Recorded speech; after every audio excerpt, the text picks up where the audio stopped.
الحمد للہ وکفا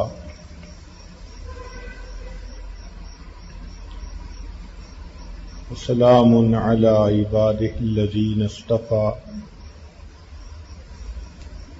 اما بعد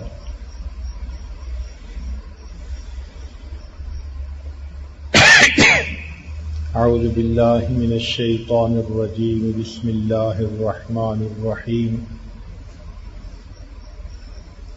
انما يتقبل الله من المتقين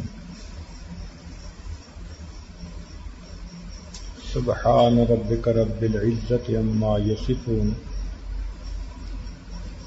وسلام على المرسلين والحمد لله رب العالمين اللهم صل على سيدنا محمد وعلى آل سيدنا محمد وبارك وسلم اللهم صل على سيدنا محمد وعلى آل سيدنا محمد وبارك وسلم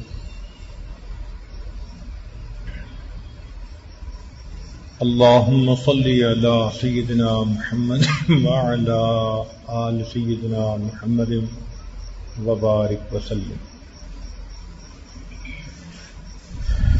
انما يتقبل الله من المتقين بے شک اللہ تعالی متقیوں ہی کے اعمال قبول فرماتے ہیں۔ لسان العرب میں ہے القبول من قبل الشیء، قبول ہوتا ہے کہ کسی چیز کو انسان پسند کر لے، جیسے قرآن مجید میں اللہ تعالی ارشاد فرماتے ہیں اولئک الذین نتقبل عنہم احسن ما عملوا،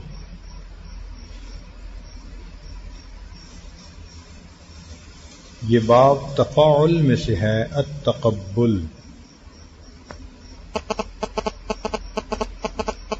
انسان کو جب بھی کوئی چیز اچھی لگے، پسند آ جائے، حاصل کرنے کو جی چاہتا ہے۔ عام طور پر پسند آنے کی وجہ صفات ہوتی ہیں، جب کوئی چیز صفات والی ہو تو اچھی لگتی ہے، صورت اچھی ہو یا سیرت اچھی ہو۔ مثال کے طور پر اچھا منظر کہیں بھی ہوگا تو انسان کو اچھا لگے گا، اچھا مکان بنا ہوا، اچھی مسجد بنی ہوئی، دل ٹھکے گا، اچھا لباس، اچھی شخصیت والا انسان ہمیشہ اچھا لگتا ہے۔ تو صورت کی وجہ سے بھی چیز اچھی لگتی ہے اور سیرت کی وجہ سے بھی چیز اچھی لگتی ہے۔ مثلا بعض کھلاڑی اپنے کھیل کے اندر دنیا میں نمایاں مقام حاصل کر لیتے ہیں، لوگ ان کے دیوانے، حالانکہ ان کی شکل دیکھنے والی بھی نہیں ہوتی، لیکن ان کے نمبر کی شرٹیں پہن کے پھر رہے ہوتے ہیں۔ تو چیز اچھی لگتی ہے، صورت اچھی ہو، سیرت اچھی ہو، اور اگر دونوں اچھی ہوں تو پھر تو نور و نلا نور۔ مگر یہ کوئی قاعدہ کلیہ نہیں ہے، کئی مرتبہ بغیر اچھی صورت اور سیرت کی بھی چیز پسند آ جاتی ہے۔ اس کی مثال قرآن عظیم الشان میں سے اللہ رب العزت نے حضرت موسیٰ علیہ السلام کو نبوت سے سرفراز فرمایا، حضرت ہارون علیہ السلام کو نبوت سے سرفراز فرمایا، اب حضرت موسیٰ علیہ السلام کو بچپن کے ایک واقعے کی وجہ سے گفتگو میں ذرا دشواری ہوتی تھی، انگارہ منہ پہ رکھ لیا تھا، اس لیے دعا مانگی تھی، رب اشرح لی صدری ویسر لی امری واحلل عقدۃ من لسانی یفقہوا قولی۔ تو قرآن مجید سے ثبوت مل رہا ہے کہ بولنے میں دشواری تھی، تنگی ہوتی تھی کئی مرتبہ۔ ان کے بالمقابل حضرت ہارون علیہ السلام وہ بڑے فصیح اللسان تھے، هو افصح منی لسانا، قرآن کی گواہی ہے۔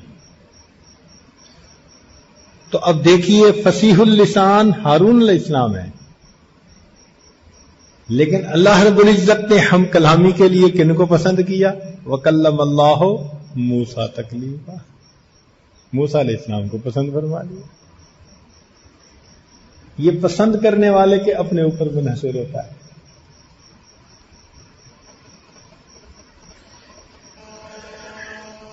کشمیر کے سفر میں بعض ایسے مناظر دیکھنے میں آتے ہیں کہ انسان کا جی چاہتا ہے کہ کھڑا ہو کر دیکھتا ہی رہ جائے۔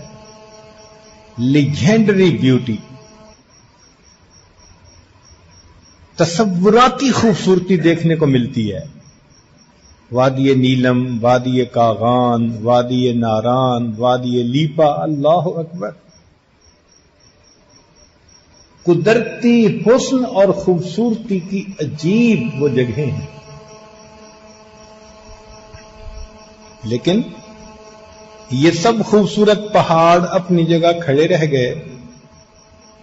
اللہ تعالیٰ نے ہم کلامی کے لیے کس پہاڑ کو پسند کیا؟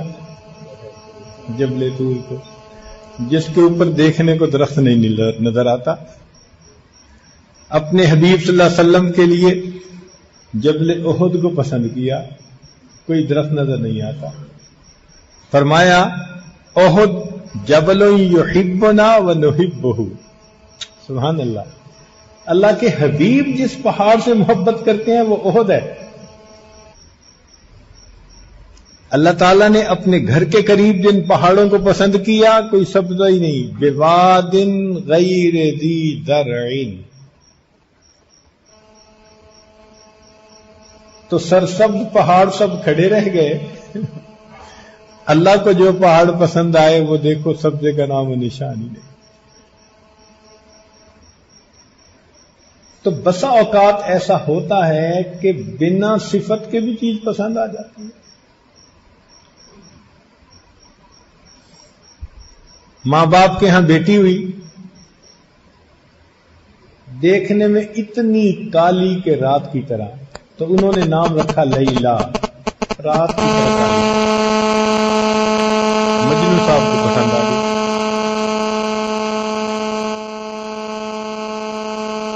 اس کے قصے دنیا میں مشہور۔ کہتے ہیں کہ حاکم وقت نے سوچا کہ یہ مجنون اتنا کسی کے پیچھے دیوانہ، ذرا میں دیکھوں تو صحیح وہ کون حور پری ہے۔ اس نے لیلا کو بلوایا۔ مولانا روم رحمت اللہ علیہ فرماتے ہیں کہ اس کو دیکھ کر کہنے لگا، از دیگر خوباں تو افزون نیستی، کہ لیلا تو دوسری حسیناؤں سے کوئی زیادہ اچھی بہتر تو نہیں ہے۔ گفت خامش چوں تو مجنون نیستی، آگے سے جواب دیا، جناب خاموش رہیے، اس لیے کہ آپ کے پاس اگر اس آنکھ سے مجھے دیکھتا ساری دنیا سے۔ سلطان محمود غزنوی، اس کے پاس وقت کے امراء تھے، بہت اعلی تعلیم یافتہ اعلی گھرانوں کے حضرات اس کے ارد گرد موجود تھے، مگر ایک نوجوان پسند آیا جس کا نام تھا ایاز، دیہات کے علاقے کا تھا، اتنا لکھا پڑھا ہوا بھی نہیں تھا،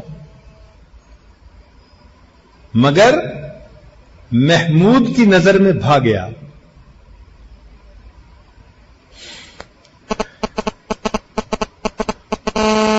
ہم نے اپنی زندگی میں دیکھا بہت پڑھی لکھی اچھے اور مالدار گھرانے کی عورتیں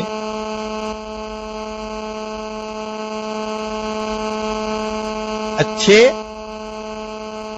اور مالدار گھرانے کی لڑکیاں ان کو طلاق ہو جاتی ہے.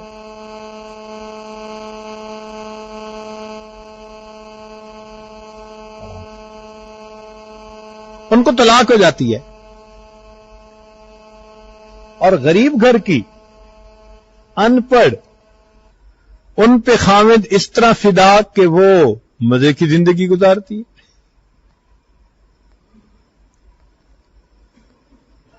تو اس کا مطلب یہ ہوا کہ عمومی طور پر تو صفات کی وجہ سے پسند آتا ہے،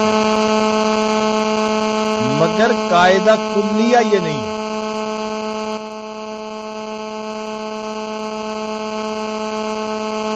این ممکن ہے کہ بغیر خوبی کے ہی کوئی پسند آ جائے.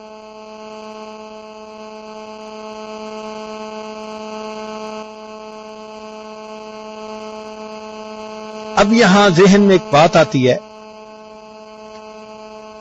کہ ہم جتنے اعمال کر رہے ہیں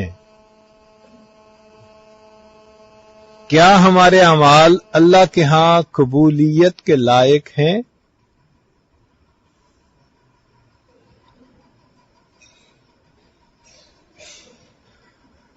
ابن عطا اسکندری رحمت اللہ علیہ، یہ اسکندریہ مصر میں پیدا ہوئے، صاحب دل انسان تھے. انہوں نے جامعہ الازہر میں پڑھانا شروع کیا. الازہر یونیورسٹی کو جو پوری دنیا میں شہرت ملی وہ ان اساتذہ کی وجہ سے ملی. وہ ایک عجیب بات فرماتے ہیں، ان کے حکم پر ایک مستقل کتاب ہے، حکمت بھری باتیں. فرماتے تھے ربما فتح لك باب الطاعة وما فتح لك باب القبول. کئی مرتبہ ایسا بھی ہوتا ہے کہ تمہارے اوپر عمل کا دروازہ تو کھول دیا جائے لیکن قبولیت کے دروازے کو نہ کھولا جائے.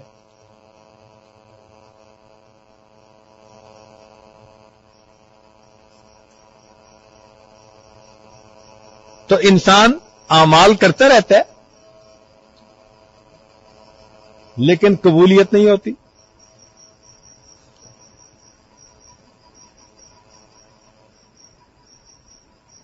اس کی مثالیں شیطان ابلیس نے مردود ہونے سے پہلے اتنی عبادت کی کہ زمین کے کوئی چپا ایسا نہیں جس پہ سجدہ نہ کیا ہو.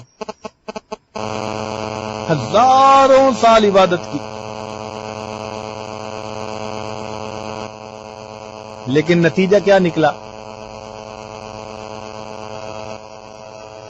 اللہ تعالیٰ نے ارشاد فرمایا فَاخْرُجْ مِنْهَا فَإِنَّكَ رَجِيمٌ، میرے دربار سے نکل جا تو مردود ہے.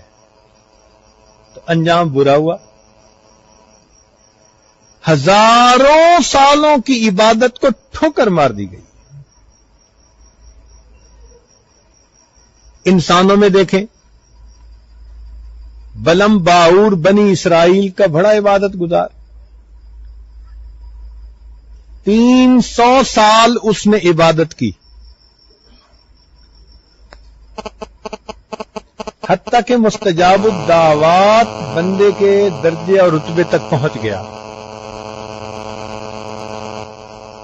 جو دعا کرتا تھا قبول ہوتی تھی، جو دعا کرتا تھا قبول ہوتی تھی. لیکن بالآخر ایسی غلطی کی. اللہ تعالیٰ نے قرآن مجید میں فرمایا وَلَوْ شِئْنَا لَرَفَعْنَاهُ بِهَا وَلَكِنَّهُ أَخْلَدَ إِلَى الْأَرْضِ وَاتَّبَعَ هَوَاهُ. پھر آگے جو الفاظ کہے نا وہ پڑھتے ہوئے ذرا دل کانپتا ہے. فرمایا فَمَثَلُهُ كَمَثَلِ الْكَلْبِ. جب یہ الفاظ پڑھتا ہوں نا تو فوراً ذہن میں یہ بات آتی ہے، اللہ اس بندے نے 300 سال تو سجدے کیے تھے نا، ہماری تو زندگی 300 سال کی نہیں. تو 300 سال کی عبادت کے بعد پھٹکارا گیا. اللہ فرماتے ہیں کتے کی مانند تھا. اللہ اکبر کبیرہ. اسی لیے بزرگوں نے کہا لا عبرت بالطاعت اذا لم يصحبها قبول، کہ اس اطاعت کا کوئی اعتبار نہیں جو اطاعت قبولیت کے رتبے کو نہ پہنچے.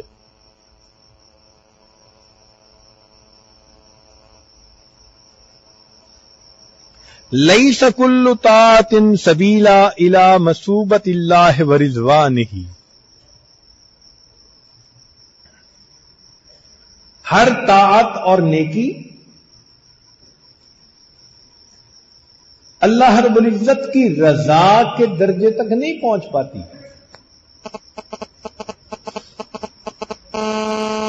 تو اس لیے فکر مند ہونا چاہیے کہ ہمارے اعمال اللہ رب العزت کے ہاں قبول ہو. دل میں خوف رہے اس بات کا کہ اے کریم آقا، ہر چگیرد علتی علت شور. اعمال تو ہمارے ناقص ہیں، ہم بھی ناقص، عمل بھی ناقص، آپ قبول فرما لیجیے.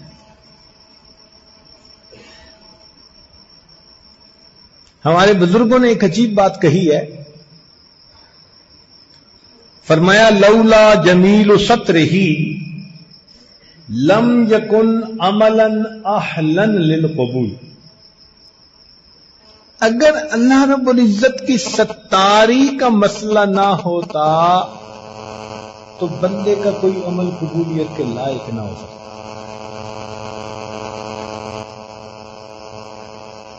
چنانچہ امام ربانی حضرت مجدد ثانی رحمت اللہ علیہ نے اس میں عجیب ایک تحقیق کی ہے.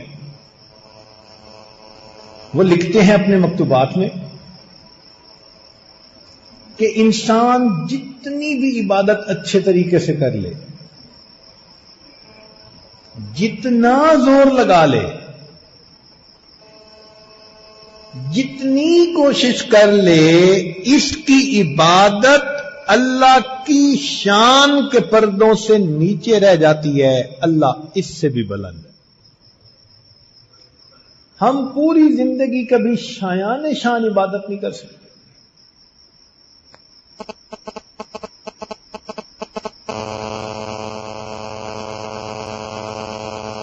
سید الاولین والآخرین، امام الانبیاء حضرت محمد مصطفیٰ احمد مجتبی صلی اللہ علیہ وسلم، آپ کی عبادت کتنی شان والی،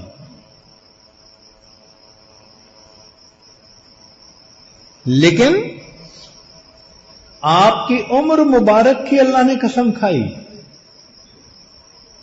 آپ کی شان قرآن نے بیان فرمائی، اس کے باوجود اللہ کے حبیب صلی اللہ علیہ وسلم نے فرمایا ما عبدناک حق عبادتک وما عرفناک حق معرفتک. اے اللہ، جیسے تیری عبادت کا حق تھا ہم وہ حق ادا نہیں کرتے. امام اعظم ابو حنیفہ رحمۃ اللہ علیہ کے بارے میں آتا ہے 40 سال معمول رہا تہجد پڑھنے کا، عشاء کے وضو سے فجر کی نماز پڑھنے کا. اللہ اکبر کبیرہ.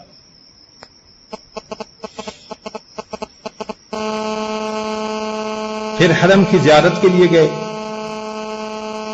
طواف کیا، مقام ابراہیم پہ 2 نفل ادا کیے،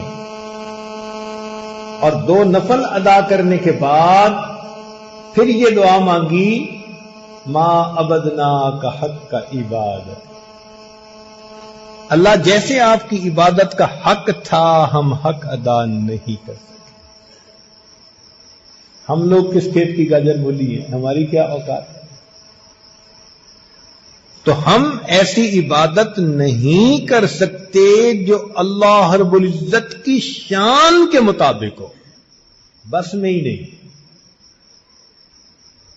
اس کی شان اس سے بھی بلند، اس سے بھی بلند، اس سے بھی زیادہ بلند ہے۔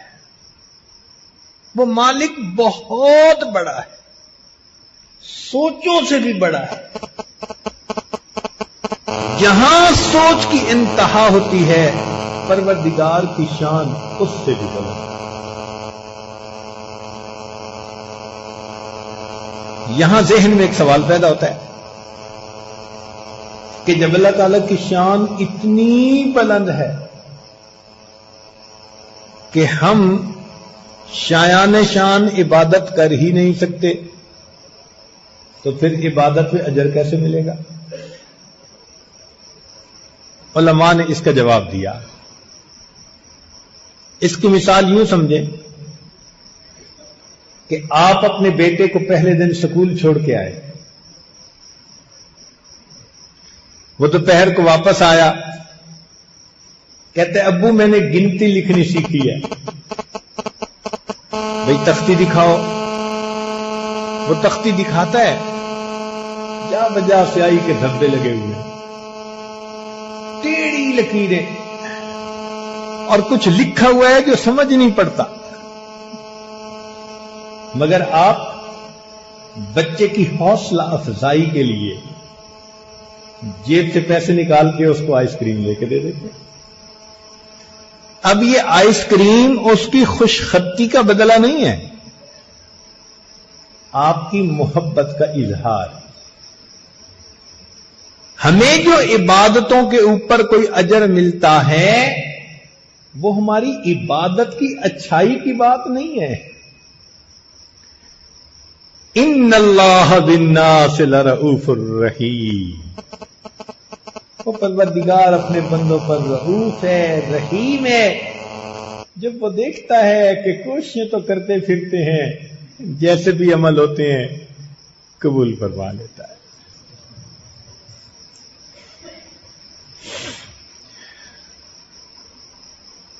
یہاں پر ایک اور سوال طالب علم کے ذہن میں آتا ہے کہ کئی آیات سے پتہ چلتا ہے کہ عمل کے بدلے جنت ملے گی، چنانچہ اللہ تعالیٰ ارشاد فرماتے ہیں تلک الجنۃ التی اورثتموها بما کنتم تعملون، یہ جنت ہے، اس کا وارث ہم نے تمہیں بنایا کیونکہ تم اچھے عمل کرتے تھے، تو عملوں سے جنت ملے گی۔ ایک جگہ اللہ تعالیٰ ارشاد فرماتے ہیں ادخلوا الجنت بما کنتم تعملون، جنت میں داخل ہو جاؤ اس لیے کہ تم عمل اچھے کرتے تھے۔ اور اگر حدیث مبارکہ پر غور کریں تو حدیث مبارکہ میں ہے لن يدخل احد الجنت بعملہ، تم میں سے کوئی بھی بندہ اپنے عملوں کی وجہ سے جنت میں نہیں جائے گا۔ بخاری شریف کی روایت، جابر رضی اللہ تعالیٰ عنہ راوی ہیں، نبی علیہ السلام نے ارشاد فرمایا لا يدخل احدا منکم عملہ الجنہ ولا یجیرہ من النار ولا انا الا برحمت من اللہ تعالی۔ اور دوسری روایت میں ہے کہ نبی علیہ السلام نے ارشاد فرمایا بخاری شریف کی لن ینجی احدا منکم عملہ، تم میں سے کسی کو اس کا عمل نجات نہیں دلائے گا۔ قالو، صحابہ نے عرض کیا ولا انت یا رسول اللہ، اے اللہ کے رسول صلی اللہ علیہ وسلم آپ بھی؟ قال ولا انا، نبی علیہ السلام نے فرمایا ہاں میں بھی، الا ان یتغمدنی اللہ بغفرانہ، ہاں اگر اللہ کی رحمت مغفرت ڈھانپ لے تو معاملہ پھر کچھ اور ہے۔ چنانچہ حدیث پاک میں ہے اللہ تعالیٰ نے جنت کو فرمایا ان اللہ عز وجل یقول للجنت انت رحمتی، تو میری رحمت ہے، ارحم بکی من اشاء من عبادی، میں اپنے بندوں میں سے جس کو چاہوں گا تمہارے ذریعے سے اس پر رحم فرماؤں۔ اب یہاں علماء نے اس کی تفصیل لکھی کہ بندہ عمل کی وجہ سے جنت جائے گا یا نہیں جائے گا۔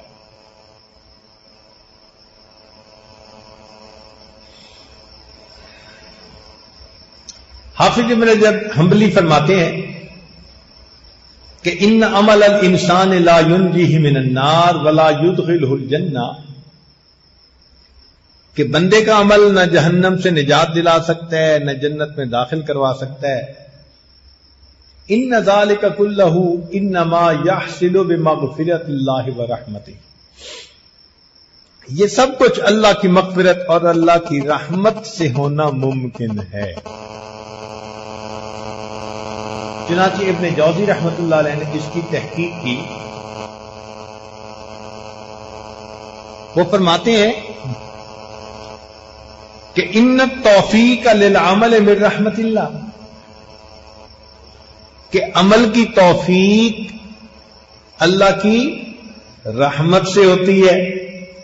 ولولا رحمت اللہ سابقۃ ما حصل الایمان والطاعۃ التي يحصل بها النجات، لہذا عملوں پر بھی اگر جنت مل جائے تو عمل تو اللہ کی رحمت سے ہو رہا ہے، معلوم ہوا کہ اللہ کی رحمت سے ہی جنت میں جائے گا۔ دوسری بات فرماتے ہیں کہ ان منافع العبد لسیدہ، جو غلام کا نفع ہوتا ہے نا، فائدہ، وہ مالک کا حق ہوتا ہے، چونکہ وہ مملوک ہوتا ہے، مملوک کا ہر فائدہ اس کے مالک کا۔ فعملہ مستحق لمولاہ، فمہما، جو بھی انعم علیہ من الجزاء فہو من فضلہ، اب غلام کو اگر کوئی کام کرنے پر مالک انعام دے دے تو وہ اس کی اجرت نہیں ہوتی، وہ مالک کا احسان ہوتا ہے۔ لہذا ہم تو اللہ رب العزت کے بندے ہیں، اس کی ملک ہیں، اگر ہم عمل کریں بھی صحیح تو چونکہ اللہ کی ملک ہے یہ عمل اللہ کے، اگر اللہ جنت بھی دے دیتے ہیں تو یہ جنت ہمارا حق نہیں بلکہ اللہ کا فضل ہوا کرتا۔ پھر ایک تیسری دلیل بتاتے ہیں، ان اعمال الطاعت کان فی زمن یسیر والثواب لا ينفد فالانعام الذي لا ينفد في جزاء ما ينفد بالفضل لا بمقابلة الاعمال۔ ہمارے اعمال جو ہیں محدود وقت میں محدود اعمال ہیں، لیکن ان پر اگر جنت ملے گی تو وہ ہمیشہ ہمیشہ کے لیے۔ اب محدود عملوں پر لامحدود اجر، یہ عملوں کے بدلے تو نہیں نہ ہو سکتا، یہ تو پھر اللہ کی رحمت سے ہی ہو سکتا ہے نا۔ اور اس مضمون کی وضاحت ایک حدیث پاک سے ہوتی ہے جس کو حاکم نے جابر رضی اللہ تعالیٰ عنہ سے روایت کیا جبریل علیہ السلام سے یہ مرفوع حدیث مروی ہے، انہوں نے بتلایا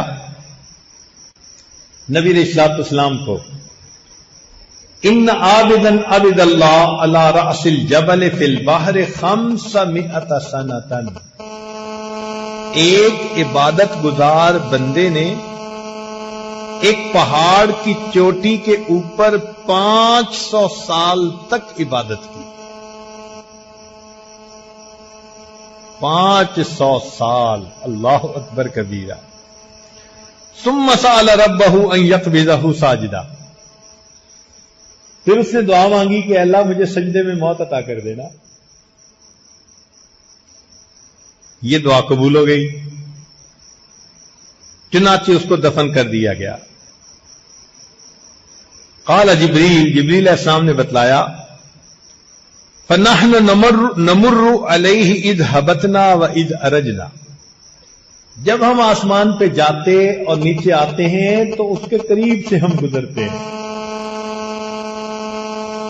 ونجد فی العلم، اور ہمارے علم میں یہ بات آئی ہے، انہ یبعث یوم القیامہ، اس 500 سال عبادت کرنے والے بندے کو قیامت کے دن کھڑا کیا جائے گا۔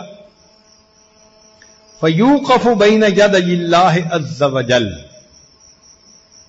اللہ رب العزت کے سامنے پیشی ہوگی۔ فیقول الرب عز وجل، اللہ تعالیٰ فرمائیں گے، ادخلوا عبدی الجنت برحمتی، میرے اس بندے کو میری رحمت سے جنت میں داخل کر دو۔ فیقول العبد یا ربی بعملی، وہ بندہ کہے گا اللہ میرے عملوں کی وجہ سے۔ یفعل ذلک 3 مرات، 3 مرتبہ ایسا ہوگا، اللہ فرمائیں گے میری رحمت سے جنت داخل کر دو، وہ کہے گا میرے عملوں کی وجہ سے، اللہ فرمائیں گے میری رحمت سے داخل کر دو، وہ کہے گا میرے عملوں کی وجہ سے۔ جب 3 مرتبہ ہوگا، ثم یقول اللہ للملائکہ، پھر اللہ تعالی ملائکہ کو حکم فرمائیں گے، قائسو عبدی بنعمی علیہ و بعملی، میرے بندے کے عملوں کو اور اس پر جو میری نعمتیں تھیں ان کا ذرا تم حساب چیک کر لو۔ فَيَجِدُونَ نِعْمَةَ الْبَصَرِ قَدْ أَحَاطَتْ بِعِبَادَةِ 500 سَنَةً، جب تولیں گے تو آنکھوں کی بینائی کی جو نعمت ہے اس کی قیمت 500 سال کی عبادت پڑ جائے گی۔ وَبَقِيَتْ نِعْمَةَ الْجَسَدِ لَهُ، جسم کی باقی ساری نعمتیں اس کے علاوہ ہوں گی۔ فیقول، اللہ فرمائیں گے، ادخلوا عبدی النار، میرے بندے کو جہنم میں داخل کر دو۔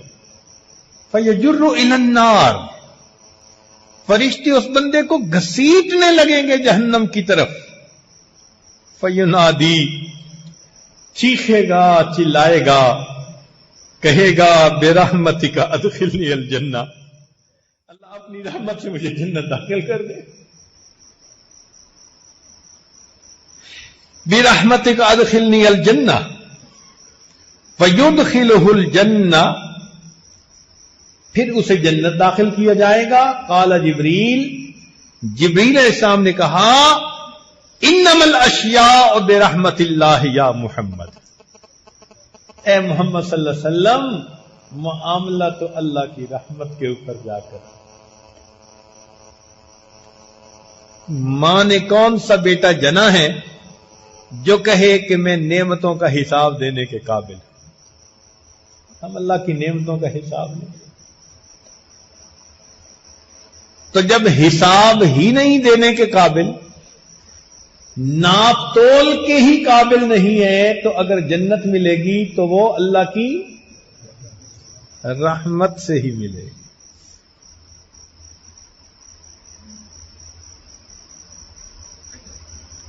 اگر اللہ تعالی ہمارے عملوں کو پکڑنے پہ آ جائے، اللہ اکبر، فرمایا وَلَوْ يُؤَاخِذُ اللَّهُ النَّاسَ بِمَا كَسَبُوا، اگر اللہ پکڑنے پہ آ جائے جو تم عمل کرتے ہو، مَا تَرَكَ عَلَى ظَهْرِهَا مِن دَابَّةٍ، زمین کی پیٹھ کے اوپر کوئی جاندار باقی نہیں بچے گا۔ اللہ اکبر کبیرہ۔ حدیث پاک میں یہی مضمون فرمایا گیا، لو ان اللہ عذب اہل السماوات وارضہ لعذبہم وہو غیر ظالم لہم ولو رحمہم کان رحمتہ خیر اللہ۔ اب تطبیق کیسے ہوگی؟ چنانچہ علماء نے اس کا جواب یہ دیا کہ دخول الجنت بفضلہ، جنت میں داخلہ اللہ کے فضل سے ہوگا، ودرجاتہ بحسب الاعمال، اور جنت کے درجے بندوں کے عملوں کے برابر ہوں گے۔ چنانچہ قرآن مجید میں فرمایا وَلِكُلٍّ دَرَجَاتٌ مِّمَّا عَمِلُوا، جب جنت میں داخل ہو گیا پھر جتنے عمل ہوں گے اس کے حساب سے اس کو الاٹمنٹ کر دی جائے گی۔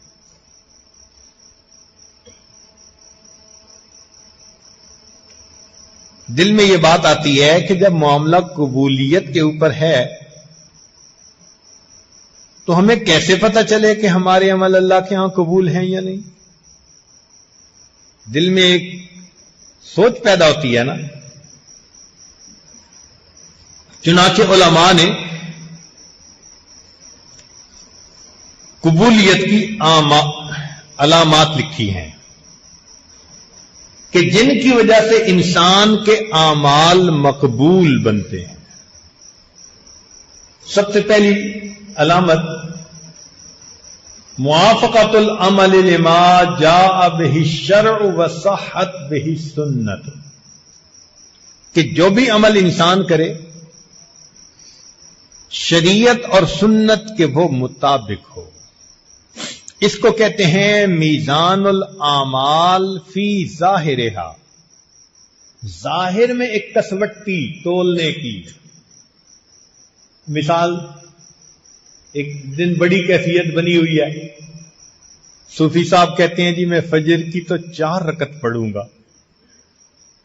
اللہ کے مردود، پڑھا قرآن ہے، پڑھی نماز ہے، کیے سجدے ہیں، مگر لات مار دیں گے اس کو۔ کیوں؟ اس لیے کہ یہ سنت کے مطابق نہیں، شریعت کے مطابق نہیں۔ تو کوئی بھی عمل جو ظاہر میں سنت کے مطابق نہیں، اللہ رب العزت اس کو قبول نہیں فرمائیں گے۔ نبی علیہ السلام نے ارشاد فرمایا من احدث فی امرنا ھذا ما لیس منہ فہو رد، جو ہمارے اس دین کے اندر نئی چیز بدعات کو پیدا کرے ان کو رد کر دیا جائے گا۔ اس لیے عمل ہمیشہ شریعت اور سنت کے مطابق ہونا چاہیے۔ ہمارے مشائخ فرماتے ہیں کہ ہمارے سالک کا سلوک اتباع سنت کے ذریعے سے طے ہوتا ہے، ہر عمل سنت کے مطابق۔ امام ربانی مجد الثانی رحمۃ اللہ علیہ فرماتے ہیں سنت کے اہتمام کے بارے میں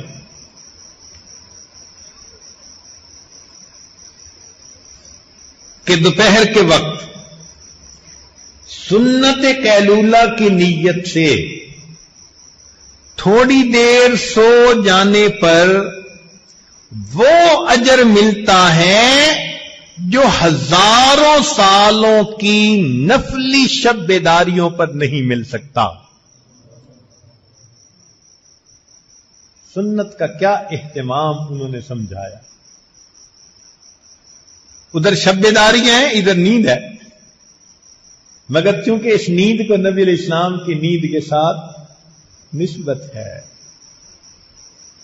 فرمایا دوپہر کے وقت قیلولہ کی نیت سے تھوڑی دیر کے لیے سو جانا، اس پر وہ اجر ملتا ہے 1000 سال کی شب بیداریوں پر بھی وہ نہیں مل سکتا. چنانچہ ہمارے اکابرین میں مولانا یحییٰ رحمت اللہ علیہ فرمایا کرتے تھے کہ سنت طریقے پر پیشاب پاخانہ کر لینے پر وہ اجر ملتا ہے جو خلاف سنت طریقے پر نفلیں پڑھنے پر بھی نہیں مل سکتا. تو پہلی بات کیا کہ ہمارا عمل شریعت و سنت کے مطابق. امام ربانی مجدد ثانی رحمۃ اللہ سنت کے اتنے پابند تھے کہ ایک مرتبہ دانت میں درد تھا تو آپ نے ایک سالک کو کہا بھائی لونگ لے کے آؤ. اس زمانے میں لونگ چبا لیتے تھے تو اس سے تھوڑا درد میں کمی ہو جاتی تھی. وہ لونگ لے کے آیا, اس نے دے دیا. حضرت کی نظر پڑی اور گنے تو وہ طاق عدد نہیں تھے, آڈ نمبر نہیں تھے, 3 5 7. حضرت نے فرمایا صوفی بنے پھرتے ہیں اور ان کو اتنا ہی پتا نہیں ہے کہ اللہ جمیل کہ اللہ وطر و یحب الوطر. اللہ تعالیٰ خود بھی ایک ہے اور طاق عدد کو اللہ پسند فرماتا. جب یہ بات حدیث میں آ گئی تو تم نے اس کی رعایت کیوں نہ کی؟ اب بتائیں کہ یہ لونگ لانا کتنا چھوٹا سا عمل نظر آتا ہے, اس میں بھی سنت کی اتباع.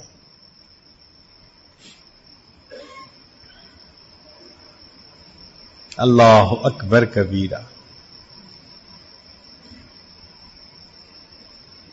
بلکہ کتاب میں ایک عجیب بات پڑھی, فرمایا کرتے تھے کہ جو میرے بس میں سنتیں تھیں میں نے ان پر عمل کر لیا. ایک سنت کی تمنا تھی,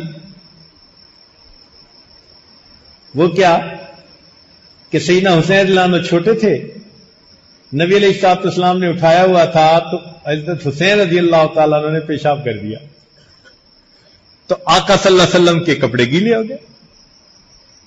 تو فرماتے تھے کہ اللہ نے بیٹی تو دی, نواسا نہیں. بڑی تمنا تھی کہ میں بھی اسے اٹھاتا, میرے بھی کپڑے گیلے ہوتے.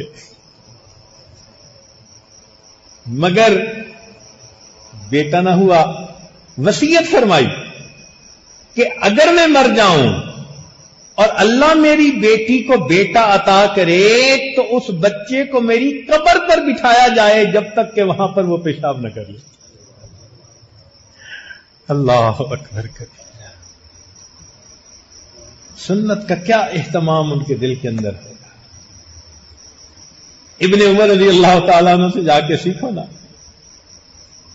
سواری پہ سوار ہیں, فاصلہ طے ہو رہا ہے, کھڑی کر کے نیچے اترتے ہیں, ایک درخت کے نیچے جا کر بیٹھتے ہیں, اٹھ کے آ کے چل کے پھر سفر شروع. پوچھنے والے نے کہا حضرت جب قضاء حاجت کی ضرورت نہیں تھی رکے کیوں, وقت کیوں لگایا؟ فرمایا میں نے اپنے آقا صلی اللہ علیہ وسلم کو دیکھا, محبوب نے یہاں سواری روکی تھی, یہاں بیٹھے تھے, فارغ ہوئے تھے, تو مجھے حاجت نہیں تھی, میرا جی چاہا میں وہی کروں جو میرے آقا نے کی.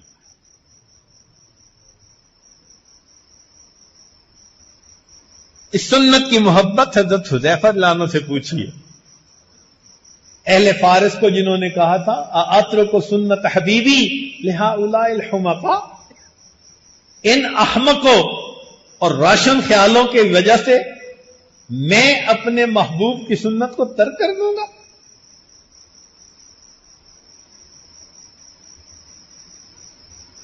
تو قبولیت کی پہلی یعنی جو وجہ ہے وہ کیا ہے کہ ظاہر میں وہ عمل سنت کے مطابق ہونا چاہیے.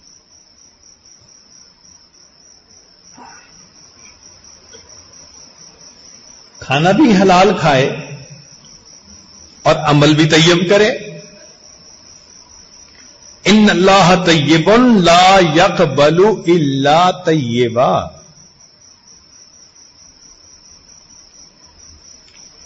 اس لیے جو انسان رزق حلال کا اہتمام کرتا ہے اللہ رب العزت پھر اس کے اعمال کو قبول فرماتے ہیں. نبی علیہ السلام نے سعد نانوں کو یہ وصیت فرمائی، نصیحت فرمائی، یا سعد اطب مطعمک تکن مستجاب الدعوتی، اپنے کھانے کو حلال کر لے، اللہ تجھے مستجاب الدعوات بنا دیں گے۔ اور آج کل کے صوفیوں کا جو پیٹ ہے نا،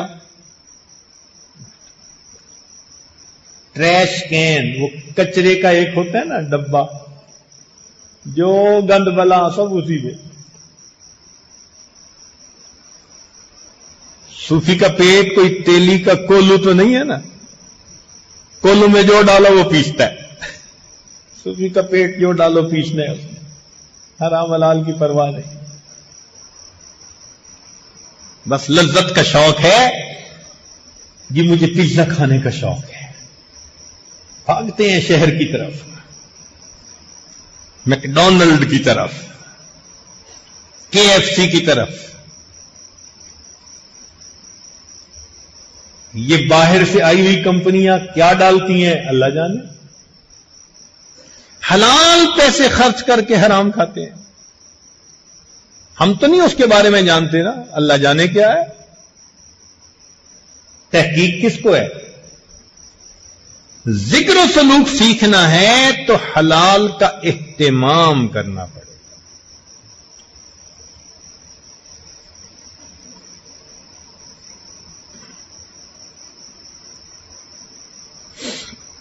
دوسری علامت،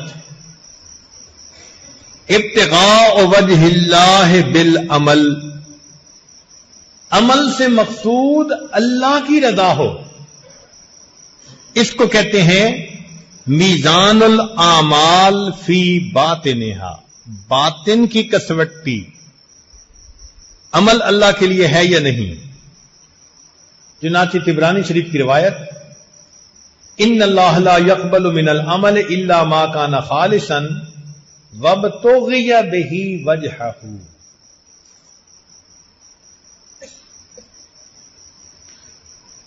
تو ہم عمل کریں تو اللہ کی رضا کے لیے۔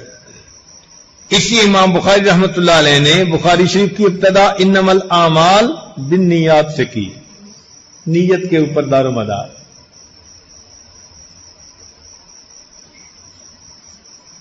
تیسری علامت، زیادت الاعمال والترقی فی الاحوال،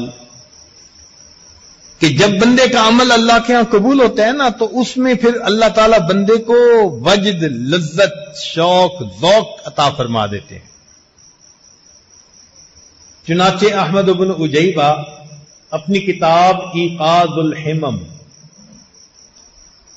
اس میں فرماتے ہیں کہ من وجد ثمرۃ عملہ عاجلا فہو دلیل علی وجود القبول عاجلا، کہ عمل کرتے ہوئے جس کو لذت محسوس ہو جاتی ہے، یہ دلیل ہے کہ بعد میں اللہ نے اس کو قبول بھی کر لینا ہے۔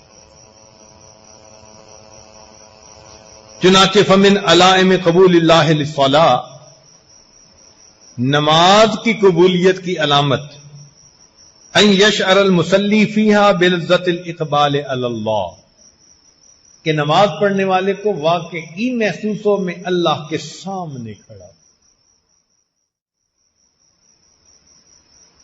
بس اوقات بندے کی نماز میں ایسی کیفیت بنتی ہے، فیل ہوتا ہے،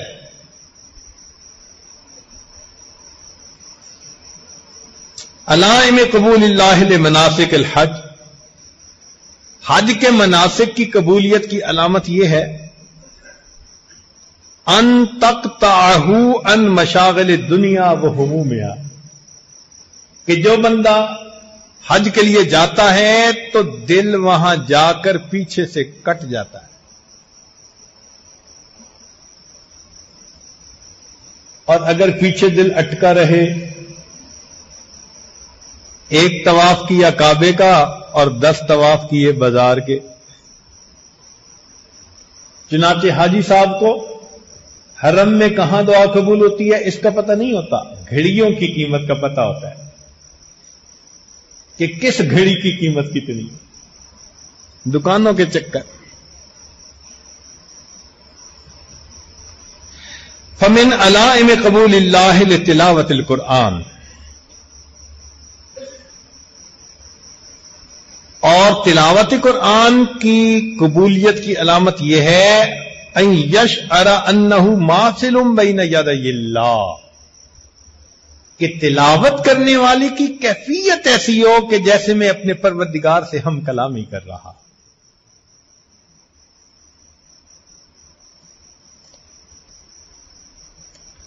چوتھی نشانی المداومۃ علی العمل، کہ جو عمل اللہ کے ہاں قبول ہونا ہوتا ہے نا، اللہ پھر اس پر استقامت کے ساتھ چلنے کی توفیق دے دیتے ہیں، اللہ اس عمل کو آنے والوں میں جاری فرما دیتے ہیں۔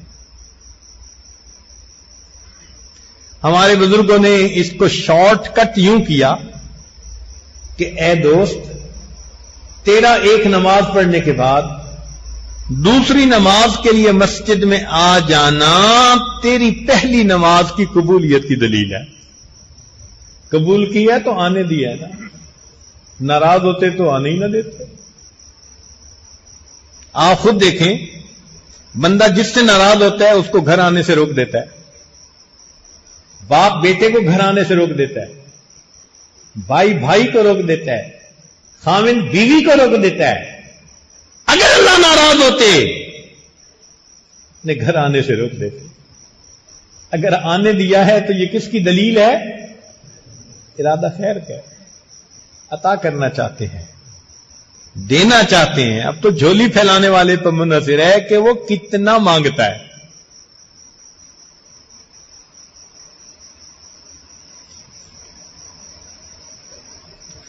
پانچویں چیز جس کی وجہ سے اعمال قبول ہوتے ہیں، التقوی۔ جو انسان جتنا متقی ہوگا اتنے اس کے عمل اللہ کے ہاں انما یتقبل اللہ من المتقی۔ چنانچہ امام العلماء والصلحاء حضرت خواجہ محمد بن مالک صدیقی رحمت اللہ علیہ کا تقوی حیران کن تھا۔ حضرت سردی گرمی ہاتھ میں چھتری رکھتے تھے، علماء حیران تھے، بھئی گرمیوں میں تو چھتری کی کوئی وجہ سمجھ میں آتی ہے، سردی کے موسم میں چھتری؟ تو ایک عالم نے پھر پوچھا، حضرت سخت سردی میں بھی چھتری ہر وقت ہاتھ میں؟ تو حضرت نے فرمایا کہ چونکہ آپ عالم ہیں، آپ کا ذہن صاف کرنا ضروری ہے، مجھے نہ گرمیوں میں ضرورت اس کی نہ سردیوں میں، میں اس کو ہاتھ میں اس لیے رکھتا ہوں کہ راستہ چلتے ہوئے اگر دائیں سے عورتیں آ رہی ہوتی ہیں تو میں چھتری یوں کر لیتا ہوں، میں عورتوں کے کپڑے کو ہی نہیں دیکھتا، اور بائیں سے آ رہی ہوتی ہیں تو میں چھتری کو یوں کر لیتا ہوں۔ لوگوں کی نظر میں وہ سر کا سایہ ہے، میری نظر میں غیر محرم سے نظر کی حفاظت کا ذریعہ ہے۔ اللہ اکبر، اتنا غیر محرم سے نظر کی حفاظت۔ اور جب غیر محرم سے نظر کی حفاظت کی جائے تو اللہ کیا دیتے ہیں؟ حدیث پاک میں آتے ہیں اللہ اس کو حلاوت ایمان عطا فرما دیتے ہیں۔ چنانچہ حضرت کی عادت تھی کہ نماز کی جماعت خود کرواتے تھے، اور کئی مرتبہ ایسا ہوتا کہ تکبیر ہو جاتی اور تھوڑے سے توقف کے ساتھ پھر آپ تحریمہ باندھتے، جیسے 20 سیکنڈ، آدھا منٹ، تھوڑا سا وقفہ کئی دفعہ ہو جاتا۔ حضرت کی جماعت میں اکثر علماء ہوتے تھے، تو مردان میں ایک عالم نے یہ پوچھا کہ حضرت آپ اسی وقت نیت نہیں باندھتے، تھوڑا سا توقف ہو جاتا ہے، اس میں کوئی وجہ ہے؟ تو حضرت نے آگے سے جواب دیا، مولانا آپ تو عالم لوگ ہیں، آپ کی تو کیفیتیں بنی رہتی ہیں، میں فقیر آدمی ہوں، مصلی پہ کھڑا ہوتا ہوں، جب تک مجھے سامنے بیت اللہ نظر نہیں آتا میں تحریمہ نہیں باندھتا۔ ادھر غیر محرم سے نظر کی حفاظت کی، ادھر اللہ نے ایسی نماز عطا فرما دی، مقام احسان والی نماز۔ تو تقوی، جتنا زیادہ تقوی ہوگا اتنا قبولیت ہوگی۔ امام بخاری رحمۃ اللہ کی کتاب پوری دنیا میں مشہور، کیوں؟ ان کے تقوی کی وجہ سے۔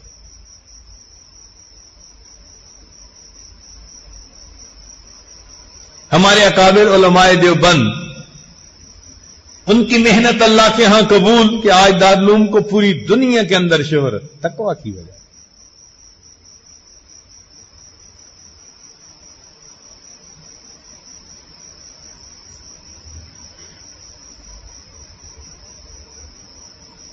چھٹی بات کہ جس سے قبولیت ملتی ہے وہ ہے دعا۔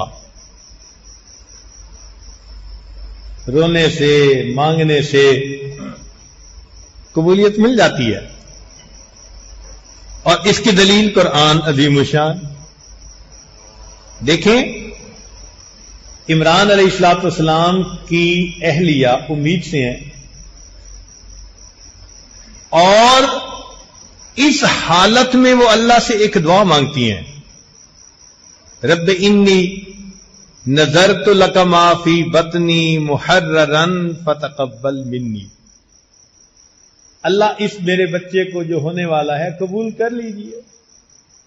اب ماں تڑپ کے دعا مانگ رہی ہے، یہ تڑپ تڑپ کے مانگنا اللہ کے ہاں ایسا پسندیدہ، رب کریم فرماتے ہیں فَتَقَبَّلَهَا رَبُّهَا بِقَبُولٍ حَسَنٍ وَأَنبَتَهَا نَبَاتًا حَسَنًا۔ قبول کر لیا نا اللہ نے۔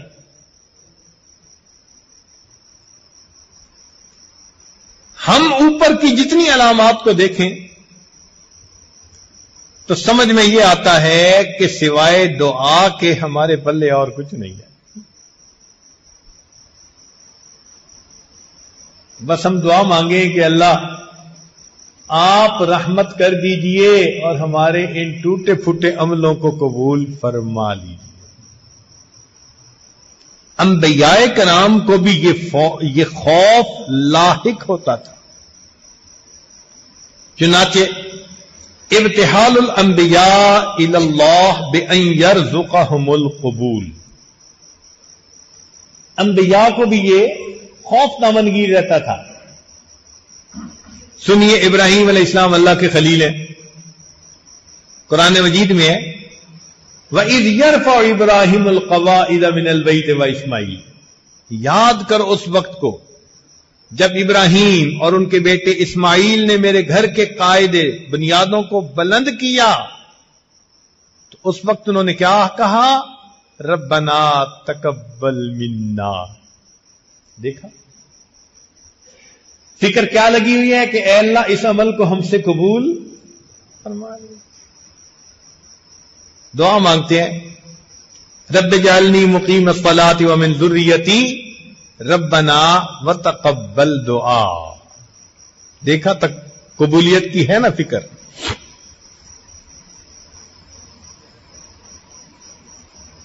خود نبی علیہ الصلوۃ والسلام نے امت کو یہی تعلیم دی کہ ہم قبولیت پر ہی نظر رکھیں۔ چنانچہ کتنی دعائیں ایسی ہیں جن میں قبولیت کی تعلیم دی اللہ کے پیارے حبیب صلی اللہ علیہ وسلم نے۔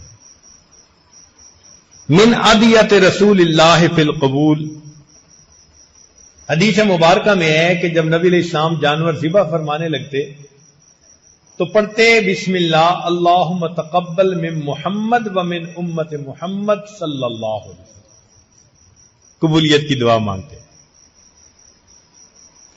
ابن عباس نے روایت کرتے ہیں رب اعنی وتقبل توبتی واجب دعوتی۔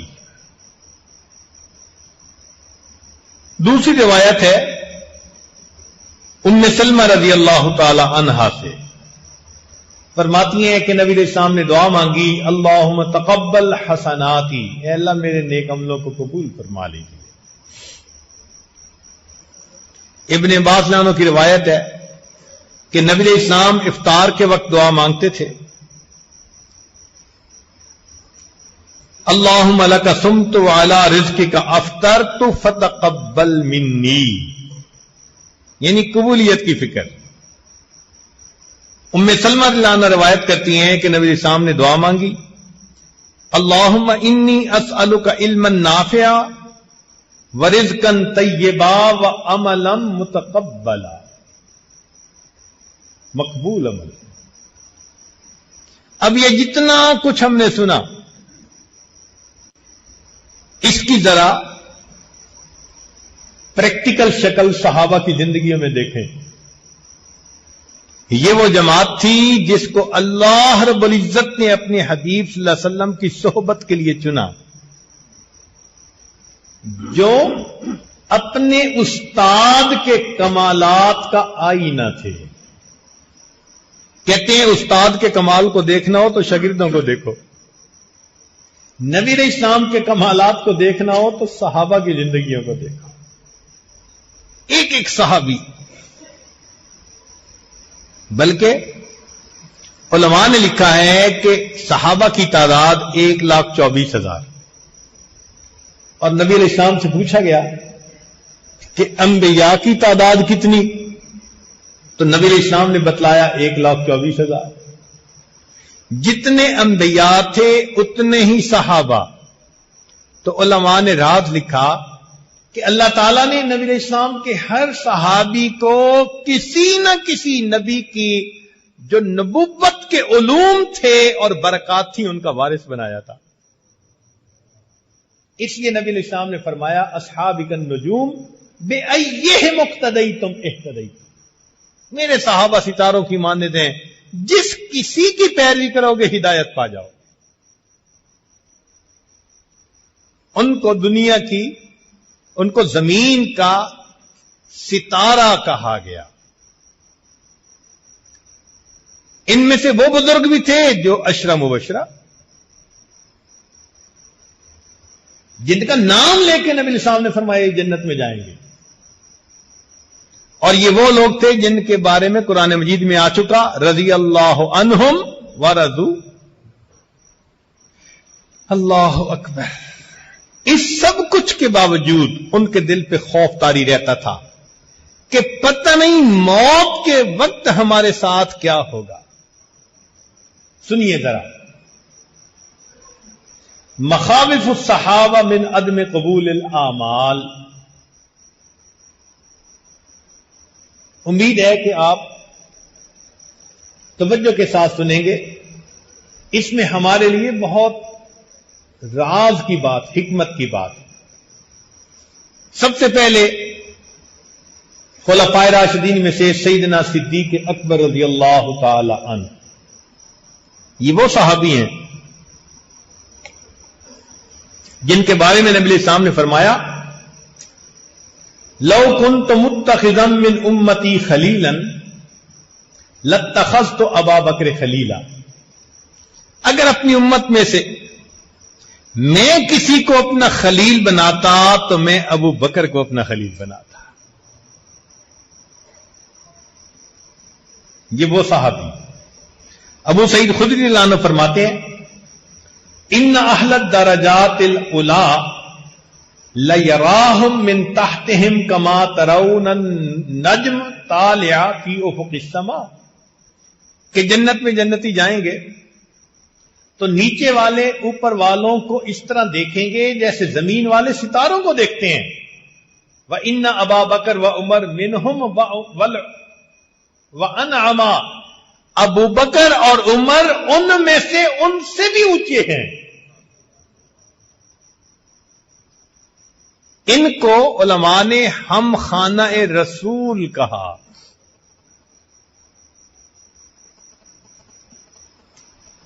ہم خانہ رسول کا کیا مطلب؟ کہ جنت میں جو درجہ نبی علیہ السلام کو ملے گا اسی درجے میں ابوبکر صدیق لانوں کو پہنچایا جائے گا۔ کیسے؟ ڈبل منزلہ بلڈنگ دیکھی ہے نا کبھی؟ تو جنت کی اوپر کی منزل پہ اللہ کے حبیب صلی اللہ علیہ وسلم کے ہم فرمائیں گے، اور اسی محل کی نیچے کی منزل پر ابوبکر صدیق کے ہم فرمائیں گے۔